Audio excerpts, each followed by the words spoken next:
Berdasarkan hasil quick count yang dirilis oleh lembaga survei Mas Hanta ini seperti apa? Bagaimana sebaran suara yang diperoleh oleh masing-masing capres ini? Exit poll-nya seperti apa, Mas? Soal suara dari kaum muda?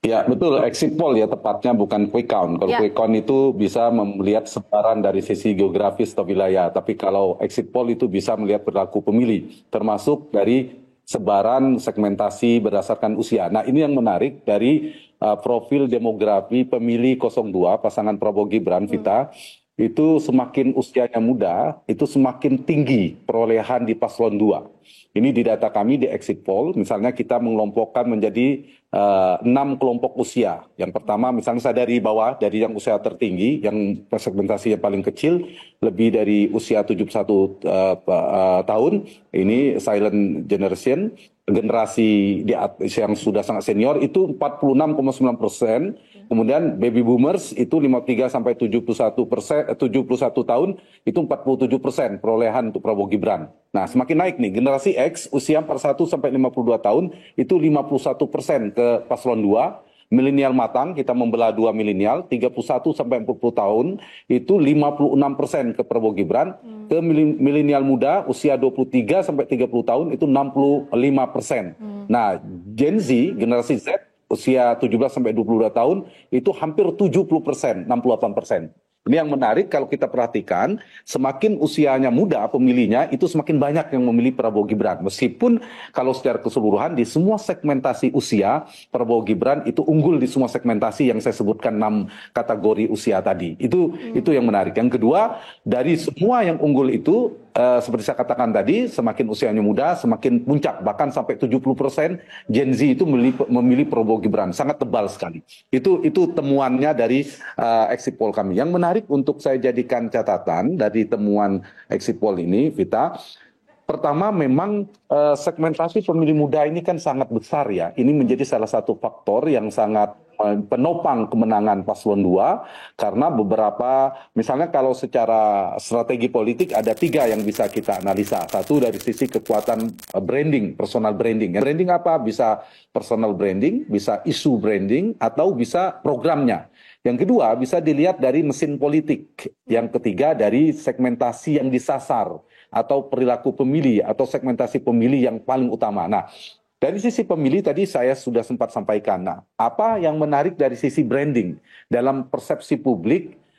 Salah satunya kita tahu soal gemoy ya. Kalau pasnya itu kalau disingkat jadi gas lah. Gemoy, asoy, santuy. Itu miliknya Prabowo Gibran. Jadi kalau gemoy itu miliknya Pak Prabowo, Mas Gibran sering pada asik ya, lebih santuy dan seterusnya. Ini yang membuat salah satu brand dalam persepsi publik pemilih itu suka dengan gimmick-gimmick semacam ini. Dan itu terkonfirmasi di dalam exit poll kami juga. Alasan orang ketika keluar di TPS kita tanyakan apa alasan mereka memilih paslon 2 Prabowo Gibran. Salah satunya nomor 1 tentu karena faktor figur Pak Prabowo yang tegas dan sebagainya. Yang kedua karena keberlanjutan, mengusung keberlanjutan pengaruh Pak Jokowi. Yang ketiga karena program makan gratis dan susu gratis. Nah, yang keempat gemoy cukup tinggi juga, 5%-an. Nah, inilah kelompok muda yang juga faktor itu. Ditambah yang kedua, dari sisi Mas Gibrannya memang usia muda. Selain karakternya santuy dan seterusnya, aktif di media sosial dan sebagainya. Ini yang saya kira menjadi faktor kemenangan kenapa cukup besar dukungan di kelompok muda. Yang kedua, dari mesin politik. Kalau kita deteksi berdasarkan data survei sebelumnya, itu anak muda kan sangat dekat dengan teknologi informasi, media sosial. Nah, media sosial pasangan Prabowo Gibran ini juga tinggi, terutama di TikTok. Itu sangat tinggi kalau kita lihat datanya. Selain serangan daratnya, canvassing, door-to-door campaign juga sangat tinggi tentunya. Nah, sisi-sisi ini juga kalau diperhatikan dari sisi anak muda yang sangat muda dalam pendekatan psikologis, afeksi juga tinggi. Dan data poll tracking juga menunjukkan pemilih tipologi pemilih psikologis itu paling banyak memang ke Prabowo Gibran. Pemilih psikologis itu adalah karakter dari pemilih muda. Nah, jadi itu jawaban saya terhadap mengapa banyaknya pemilih muda ke Prabowo Gibran. Oke, kita langsung lanjut berbincang. Mas Hanta langsung saja kok. Tadi kan Mas Hanta menyampaikan ada berbagai macam variabel yang mempengaruhi kenapa kemudian Prabowo Gibran ini unggul khususnya di kaum milenial. Salah satunya adalah variabel yang disebutkan Mas Hanta soal efek dari Presiden Joko Widodo. Kalau memang itu yang di-highlight Mas, banyak sekali pertanyaan publik. Bagaimana kemudian pengaruh dari Pak Presiden Joko Widodo sementara kalau berdasarkan hasil quick count misalnya PSI ini tidak lolos di parlemen? Seperti apa menjawab soal itu, Mas Hanta? Iya betul. Jadi kalau kita melihat potret quick count Pilpres dan Pileg itu ada beberapa, termasuklah Pak Jokowi. Ternyata itu pengaruhnya cukup sakti, bahkan sangat sakti bisa dikatakan untuk konteks Pilpres. Berhasil menggeser, membawa migrasi besar-besaran atau eksodus pemilih Ganjar Pranowo ke pemilih Prabowo Subianto. Tapi ternyata tidak berhasil. Untuk Pileg, pemilu legislatif, pengaruh Pak Jokowi ternyata tidak bekerja terlalu efektif. Selain pengaruh Pak Jokowi tidak bekerja terlalu efektif, di Pileg bisa sekaligus saya simpulkan data analisisnya, kotel efek ekor jas juga tidak berpengaruh ternyata. Tidak terlalu berpengaruh ternyata, Vita. Terlihat dari Gerindra, kita tahu partainya Pak Prabowo menang di Pilpres, tetapi ternyata partainya tidak mendapatkan suara signifikan. Yeah.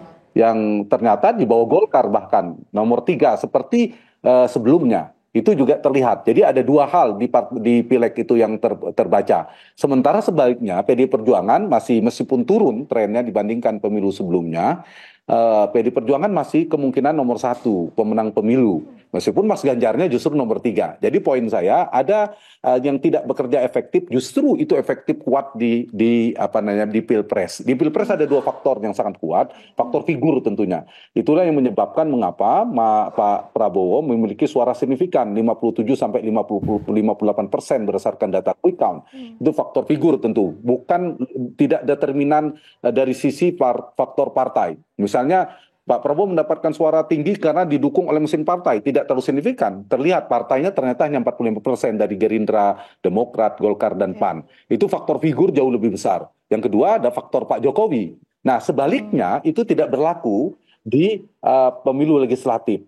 Nah ini yang saya kira memang tidak terkonfirmasi paling tidak di Partai Gerindra dan di Partai PSI. PSI yang mengatakan partainya Pak Jokowi, Gerindra partainya Pak Prabowo. Ternyata tidak terlalu signifikan. Itu untuk menjawab pertanyaan Vita. Yang kedua, dari Pilpres kami Poltreking juga punya data Vita dari exit poll. Mengapa saya mengatakan di Pilpres sangat berperan besar? Itu kita lihat dari data tingkat kepuasan Pak Jokowi, pemilih yang approval rating kepada Pak Jokowi positif itu 65%-nya memilih ke Prabowo Gibran, sangat tinggi.